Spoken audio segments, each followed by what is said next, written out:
Hey, what's up guys, and welcome back to a brand new video. So today we're going to be going over the question that I think a lot of Bernie supporters are wondering about right now, and that is if Bernie's campaign is dead. Now, I mentioned this point in my last video, but again I'll reiterate the fact that for the beginning of the primary season it looked like Bernie was going to run away with the nomination. He had a strong performance in Iowa, New Hampshire, and Nevada, which helped spur momentum for his campaign, while at the same time Biden's lack of showing and continuous media gaffes had many concerned that he could not hold on to his position as the Democratic frontrunner. So this actually changed though after South Carolina, where Biden capitalized on black turnout, and the following endorsements of other candidates allowed Biden to absolutely crush it on Super Tuesday. He absolutely killed it. Biden not only won the South, which was expected, but he absolutely crushed Bernie in Virginia and North Carolina, where polling showed it was going to be much more competitive. And then he went on to sweep states like Maine and Massachusetts.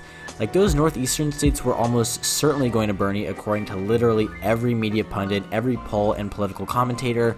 Bernie was also poised to win Texas, arguably, but Biden again etched out Texas, leaving only California as Bernie's big win of the night. So compared to 2016, Biden flipped 3 states of Minnesota, Maine, and Oklahoma from Bernie, which again is just disastrous for him. Like, it could not have gone worse for the Bernie campaign. I just cannot stress that enough. Now, the most recent news has actually shown that Bloomberg has also dropped out, and of course, he endorsed Biden, now completely shoring up the moderate lane to Biden, and basically he now has the complete advantage, whereas Warren has stated she will not drop out. And I think she actually wants to wait till the convention, therefore it's going to split the progressive votes with Bernie, arguably making it much harder for him to win over Biden.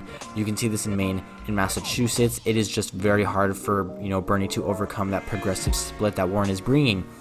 Now, the final nail that will be Bernie's downfall has yet to happen, but it's going to be the endorsement of Obama. Bernie has also recently stated that he backs Obama's decision not to get involved in the primaries and instead back the nominee, whoever it's going to be. Bernie also released a new ad showing his friendship with Obama because, all the candidates know that an Obama endorsement will be huge for their campaigns. Now, the question, though, is can Bernie's campaign still win? Now, the obvious answer is yes. There are still hundreds more delegates to get through, and he's only trailing at this point by about 50 delegates, so technically it's still far from over. We don't have the final results in from California, but as it stands, it's about 50 delegates. Now, the problem is that these recent events arguably are going to carry Biden more towards victory, while making it harder for Bernie to overcome the gap. So the question is, what can Bernie do now to save his campaign and possibly win over Biden? Well, the first thing is somehow he has to hope for Warren to drop out. Like, there's just no path to victory for her, and I'm guessing she's made some deal with Biden to stay in the race in exchange for some admin position. It's fucked up, but the same argument goes for the other candidates like Pete. And at this point, it is the Democratic establishment versus Bernie, and they are doing a much better job of slowing him down than the GOP was at stopping Trump. Now, the next thing Bernie has to do is just go on the attack.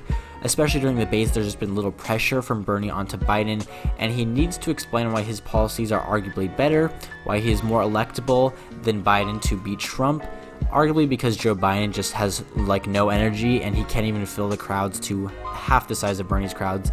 And he also needs to somehow expose his record. I don't know how he's going to do that, but at this point it's all about making Biden look terrible while making Bernie look like the best option. Now, if Bernie is unable to do these things and not increase turnout from the demographics he's not only leading in, especially young voters, but also lacking in, especially older whites, then in my opinion I think Bernie's campaign is toast and the Democratic establishment will once again win and nominate Biden. Now, the good news for Bernie fans is that it looks like there has been work already on these points. There have been new ads attacking Biden's position on subjects such as the Iraq War. They're going to be issued out, and like I mentioned previously, there are new ads showing Bernie's relationship with Obama, pretty much because arguably an Obama endorsement or just support from Obama at all is going to increase his coalition among black voters. Now, looking forward to the next primaries, they're going to include Michigan and Washington, 2 states Bernie won in 2016, so he definitely needs to perform well in these states to keep up his chances, and if not, then as the season continues, if Biden wins these states and overall the much more primaries, then his prospects are going to get worse and worse. But yeah guys, that brings us to the end of the video. I don't know if Bernie's campaign is dead. I mean, it's obviously not dead technically, but if Bernie does not capitalize on these opportunities, then I do think it will be dead. But yeah guys, if you enjoyed the video, please leave a like and subscribe. It's greatly appreciated, and then let me know your guys' own thoughts on Bernie's chances down below. And with that being said guys, take care, and I'll see you all later.